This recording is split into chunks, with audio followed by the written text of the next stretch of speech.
আল্লাহ পাক রব্বুল আলামিন বলেন লা ইন শাকারতুম লা আযীদান্নাকুম ওয়া লা ইন কাফারতুম ইন্না আযাবি লাশাদীদ।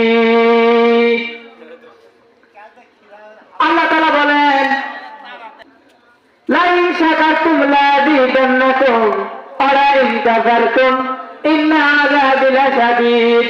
নিয়ামত পাওয়ার পরে যে ব্যক্তি নিয়ামতের শুকরিয়া আদায় করে আল্লাহ পাক রব্বুল আলামিন ওই বান্দার নিয়ামত করে বাড়িয়ে দেন। আর নিয়ামত পাওয়ার পরে কোনো বান্দা যদি নিয়ামতের শুকরিয়া আদায় না করে, না শুকরি করে, আল্লাহ পাক রব্বুল আলামিন তার নিয়ামত করে ছিনাইয়া নেন আর আযাবের ভেতরে ফেলে দেন। ইন্না আযাবি লাশাদীদ। তামাম পৃথিবীর ময়দানে যত নিয়ামত আছে সবচাইতে বড় নিয়ামত, সবচাইতে উত্তম নিয়ামত হচ্ছে মানুষের জন্য সুস্থতা। যত নিয়ামত আছে আপনি যেদিকেই তাকান, সুস্থতার চাইতে বড় নিয়ামত পৃথিবীর ময়দানে আর কিছু নাই। আপনার শরীর সুস্থ আছে, সব সুস্থ।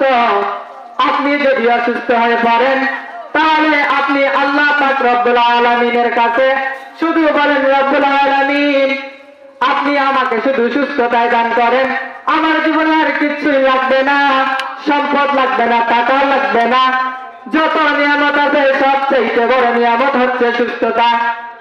মানুষ যখন হসপিটালে বিভিন্ন জায়গায় পড়ে থাকে, হসপিটালের বেডে পড়ে থাকে, ওই সময় আল্লাহ পাক রব্বুল আলামিনের কাছে বলে রব্বুল আলামিন যত যা আছে, আমার যত সম্পদ আছে, ওই সম্পদের শান্তিও যদি একদিকে হয় আর আমার মাত্র সুস্থতার শান্তি একদিকে, কিন্তু আমার কাছে সবচেয়ে উত্তম নিয়ামতই সুস্থতা। আল্লাহ তুমি আমাকে অন্তত সুস্থতা দান করো। আল্লাহ পাক রব্বুল আলামিন বান্দাকে সুস্থ রাখার পরেও কিন্তু এর হক আদায় করে না। আল্লাহ পাক রব্বুল আলামিনের হক আদায় করে না, নামাজ আদায় করে না সুস্থ থাকার পরেও।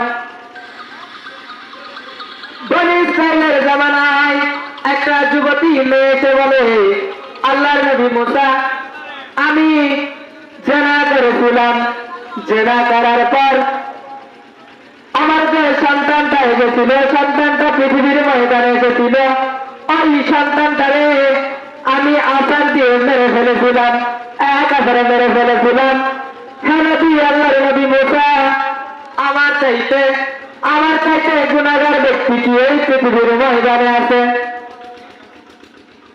হযরত মুসা আলাইহিস সালাম সঙ্গে সঙ্গে জিবরাইল আলাইহিস সালামের অপেক্ষা না করে সঙ্গে সঙ্গে বলে দিলেন আপনার চাইতে খারাপ মানুষ পৃথিবীর ময়দানে নাই।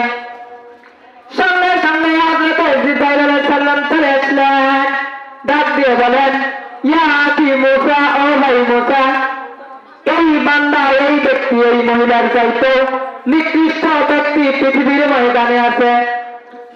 সঙ্গে সঙ্গে হযরত মুসা আলাইহিস সালাম বললেন ইয়া আখি জিবরাইল, ও ভাই জিবরাইল, এই বান্দার চাইতে, এই ব্যক্তির চাইতে, এই মহিলার চাইতে নিকৃষ্ট ব্যক্তি পৃথিবীর ময়দানে আবার কে?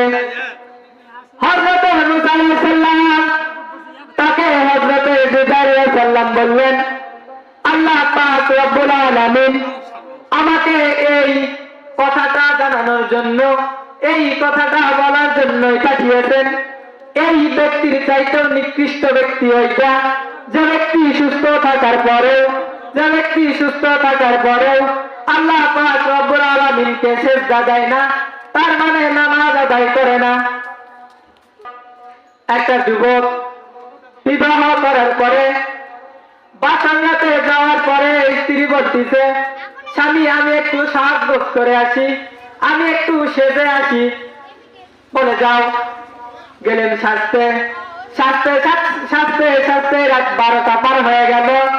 স্বামী বলে 12টা যখন পার হয়েছে, সাজতে সাজতে যদি 12টা বাজে বছর হবে কবে? স্বামী এভাবে বসে আছে, সাজতে সাজতে ফজরের আযান দিয়ে ফেলেছে। স্বামী চিন্তা করে যদি সাজতে সাজতে রাত 12টা এরপরে ফজরের আজান দেয় তো বাসর হবে কবে? দরজায় হুক ছিল, ভেঙে ভিতরে প্রবেশ করার পর ডাকতে বলে স্ত্রী, সারা রাত যদি সাজতে সাজতেই লাগে তাহলে আমাদের বাসর হবে কবে? আল্লাহর বান্দারা, আপনি নামাজ পড়বো, নামাজ আদায় করবো, নামাজ পড়বো, এই কথা বলতে বলতে আপনার হায়াত যদি শেষ হয়ে যায়, আপনার হায়াত যদি ফুরিয়ে যায়, আপনি আবার নামাজ ধরবেন কবে? আপনার হায়াত যদি ওই যে সাজতে সাজতে রাত পার হয়ে গেল, বাসর তো আর হলো না। আর আপনি যদি সাজতে সাজতে, তার মানে নামাজ আদায় করবো, নামাজ ধরবো, এই কথা বলতে বলতে আপনার এই মাত্র 50-60 বছরের জীবন, এই 50-60 বছরের জীবন শেষ হয়ে যায়, তাহলে আপনি নামাজ ধরবেন কবে?